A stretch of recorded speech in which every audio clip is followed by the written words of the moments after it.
4. You're tuned in to Tapped Out, hosted by Brendan Tobin and Sean Levine, only on the BetQL network. And a good Saturday night wherever you're checking us out on the BetQL network. It is Tapped Out, produced by Jake Nowicker with my co-host Brendan Tobin. I'm the sports machine, Sean Levine, and we've already had fights today. The UFC Octagon has wrapped up from Saudi Arabia, and our producer Jake just said under his breath, he goes, damn, Bobby Knuckles. And Bobby Knuckles indeed, as Robert Whittaker, first round knockout of Ikram Aliskerov, and obviously late notice replacement in the fight. Bobby Knuckles always fights anybody, anywhere. How impressed are you that at this point in his career, I thought he looked as good as he ever has, although it didn't last long earlier today? Yeah, he looked awesome, man. I mean, he was he looked like he had that determined look coming in, walking to the cage, and Aliskerov looked a little bit like he was shell shocked. I feel like the body language is pretty appropriate on how the results was to this, but just looked fast. I mean, he looked like just the prime of the deception that he has, the weird angles that he comes at with, and hurts him early, puts him up against the cage, throws the head kick, misses with it, hits him with that beautiful uppercut to finish the puppy. And what can you say about him, man? I mean, it's got to feel good for him. I think that's his first finish since 2017. So, I think it kind of reminds everybody it's not just getting a win, but you get a win short notice. This was obviously supposed to be a very big card, fighting Khamzat Chimaev. So you're taking on a bit of an unknown. What do you do in a situation like that? You show that there's levels to this, and that's what Bobby Knuckles did. And body language, I'm glad that you point that out. It matters. Like, if you're going to bet your hard-earned money, wait. If you don't know which guy or gal you're going to take, I used to talk about this a lot when it came to, like, Valentina Shevchenko. How about Johnny Walker? When he was walking in the octagon, I'm like, I don't know, man. I don't think he looks quite as confident as that guy across the cage. We'll talk about Johnny Walker and how he got bent into a pretzel once again earlier today. Back to Robert Whittaker for a second. I'm looking at his record, and he's beaten everybody he's fought now in the last 10 years, not named Dricus du Plessis or Israel Adesanya. And obviously both those guys have held the belt or currently are holding on to the belt. So where do you think he is? Like, is there a chance you think that Robert Whittaker could fight for the belt himself again? Oh, yeah, for sure. I mean, like, look, it's probably more difficult to make that if it's Izzy, just because he's lost to him twice. But no one's gonna fault him if he fights DDP again. And hell, we got that coming up here next week with Pereira and Yuri. I mean, they already fought, and Yuri's getting another crack at it. So certainly, if DDP wins, I think that's an easy one to make. But this is a bit of an interesting one because he wins in very impressive fashion, but he basically wins against a new guy. Not his fault because he was supposed to take on Khamzat, but he takes on an unranked guy with a kind of a nothing to gain, everything to lose situation for Whittaker. So, some people are saying, hey, do you put him in as the backup for UFC 305, or do you set up a matchup with him and Sean Strickland as a de facto title eliminator, and the winner gets to go face the belt? I kind of like that idea. I think with Robert Whittaker having that clean and fast performance, why not, fast track him and see if he's ready to go later this summer? Who would you take if that's the next fight for Robert Whittaker against Sean Strickland?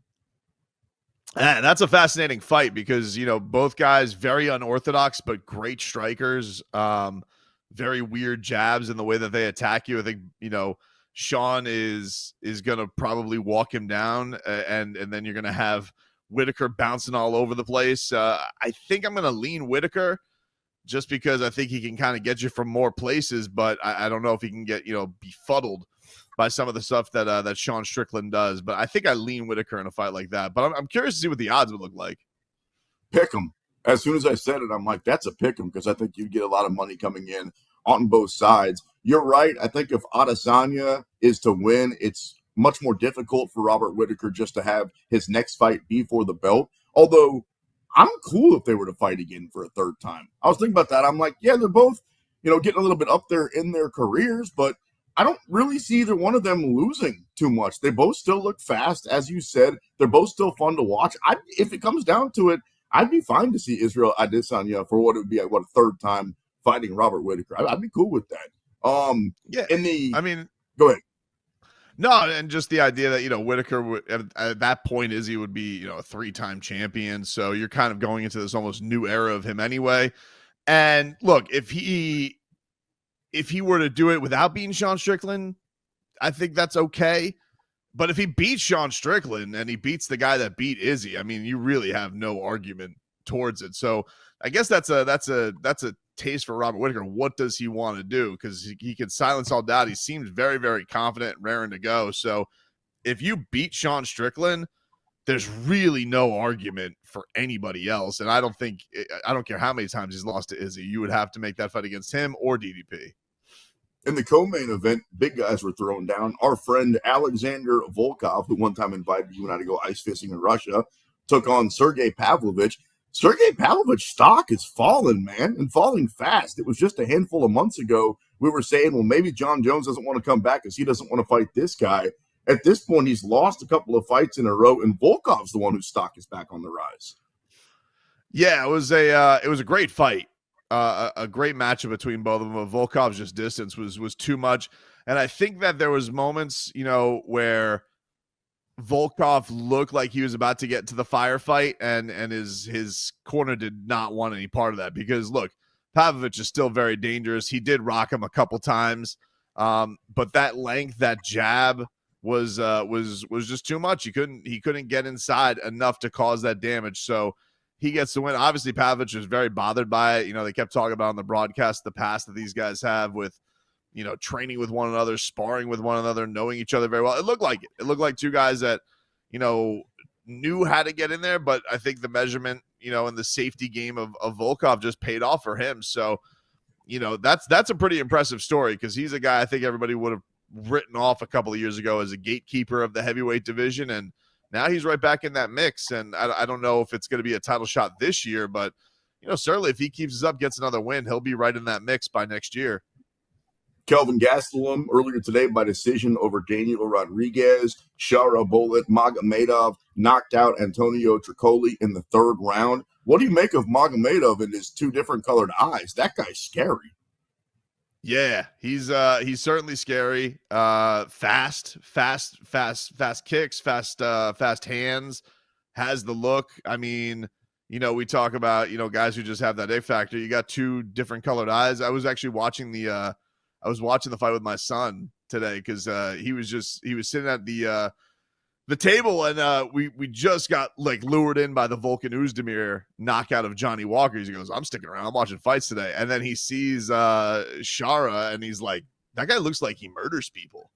I'm like, yeah, he does. Yeah, he does. Because how would you not think that? Because he's got a giant fire beard. He looks like a cartoon character. Fire beard, blue eye, red eye.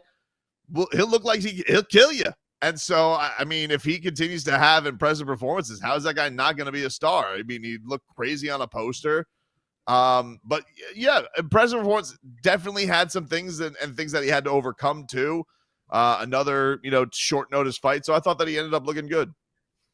Cool kid you got. Sat around and watched the fights. I used to my neighbor had a husky that had two different colored eyes. And I can't disagree with your son. He does look very scary. And he's knocking people out. You mentioned the Johnny Walker knockout, Volkan Oezdemir. Volkan Ozdemir's a scary guy in his own right. We talk a lot about Pereira and some of these other dudes, and Johnny Walker, size-wise, was taller, but Volkan Oezdemir has, whatever you call those extra muscles that you and I don't have, on your back, around your neck area. He's a scary dude, and he bent Johnny Walker up like a pretzel. Is there anybody that has a worse knockout reel of highlights than Johnny Walker? I mean, this guy has been bent into a pretzel. He hurt himself doing the worm. And he's been knocked out violently. That was scary. Yeah, he's the poster guy for, the bigger they are, the harder they fall, because when he gets hit, it's like it's a big tree timber, man. But that was I thought just a great job by Volkan Oezdemir. He used, I think, his hand speed. He mixed it up, going to the body and to the head. And you could just tell that Johnny Walker was in a world of trouble early on. And I don't think that's a shameful loss for him. I mean, you could probably say that Oezdemir is maybe a little bit past where he was, but this is a guy who used to, be in title contention. It's been a little bit of hard times of what he used to be, but now he gets a couple of wins in a row. So, maybe for him, this is the start of getting back on some kind of a run, because, this is he'll be 35, which is always like kind of the cutoff of title contention again. But it's not impossible with that division, because I think there's a lot of opportunities there for 205. And, if he gets the right timing on it, maybe he gets in there. Glover Teixeira won the belt when he was 43, so there's not any official cutoff of how old or I guess young you could be. Brendan Tobin, Sports Machine, Sean Levine, chopping it up with you here on the BetQL Network, talking a little fighting and making a little money along the way. Johnny Walker, I mean, he's fun to watch. He gyrates those hips, and sometimes he knocks people out. And when he gets knocked out, it's cool because, like you said, he's like that big tree in the forest that falls down. But is he any better than average?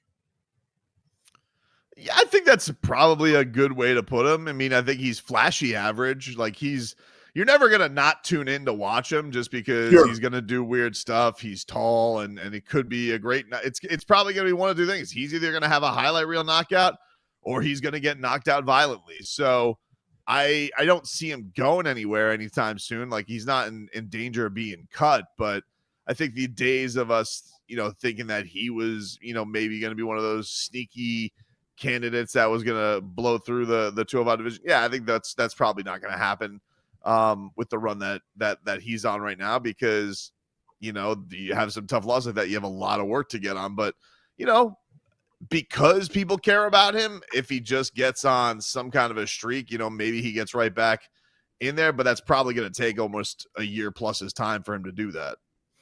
Early on in his career, when he was beating people, because he was 3-0 or 4-0 out the gates, and people were talking about maybe this is the guy that could beat John Jones, and the answer to that is no, he could not beat John Jones. So I actually had Johnny Walker getting knocked out, although didn't make any money on, because I'm an idiot, and I parlayed it with Jared Gordon beating Nasrat Haqparast, and then I proceeded to text you guys for the next 45 minutes like an angry, bitter person that I am, because Jared Gordon won that fight. I know you guys both watched it. Jake said he agrees with me, split decision, Jared Gordon. I'm biased, would have gave all 3 rounds to Jared Gordon. Am I wrong about this one? Didn't he win that fight? I thought that he won the fight. I thought it was a great fight. I thought especially that last round with them going back and forth. But I agree with you. I thought that he won that fight, and you just got to feel for him, because I think there were a couple of times you kind of raised your eyebrow at the judging today, and that was definitely the biggest case of that. And you just feel bad for Jared right now, because he's probably got 2 of his bigger opportunities feeling like he's gotten it stolen from him, because everybody felt this way after the Paddy Pimblett fight too, that he got hosed, and now he's back in the same position of feature prelim. He fought a great fight, arguably maybe the fight of the night, and he's sitting here because judges got it wrong with another loss on his record. And mixed martial arts is my favorite sport, and the UFC is my favorite promotion. But I truly hate the fact that judges get to decide who wins the fights, and we so often argue that they got it wrong. I don't know if it's open scoring. I don't know if they need to add maybe additional judges, because the problem is, when you talk about 2 out of 3, that's not a huge sample size. Maybe we get 5 judges, get it 3 out of 5. Maybe we get it 5 out of 7. Maybe we get a fan vote, something like that. I mean, I honestly don't know what it is, but it's crazy that we have this conversation as often as we do, where we've got Dana White, who to me is the best commissioner, promoter, whatever you want to call him, in all professional sports. And you've got this company that's selling for billions of dollars, and it's the pinnacle of fighting in the world. And the referees are the best, and the coaches are the best. And we get to the judges, BT, and we complain about it all the time. This maybe isn't a robbery, except for the fact that I lost money on it that's as worthwhile as talking about as I am. But the truth is, the judging is not up to par with the rest of everything. Yeah, look, totally agree with you, man. I don't know what the answer is, because to be honest with you, and I think this is the unfortunate thing about it, there's 2 people who really get screwed out of this. Most importantly is the fighters. Like a Jared Gordon has, probably half of his pay that he doesn't get to get. Secondly are the gamblers, because we feel like we're putting our money on it. But as a fight, as a point of contention, I don't necessarily know that it causes any less fans to tune in to the sport. I don't know if it does, because usually controversy is king. Usually if this stuff makes the mainstream, it's usually because somebody got screwed and there was headlines over it, or it grabbed attention to people. Like, and so the UFC is probably like, yeah, it's an imperfect thing, but is it too much to revolutionize what we have to do? I don't know. There's never a good answer with this, man. I'm with you. This feels like there has to be a better way, but I don't know that there's the urgency to fix it for anybody. I was bitter after I lost. I turned it to WNBA for a while. Brendan Tobin, Sports Machine, Sean Levine, Eddie Law from Cage Side Press next year on the BetQL Network.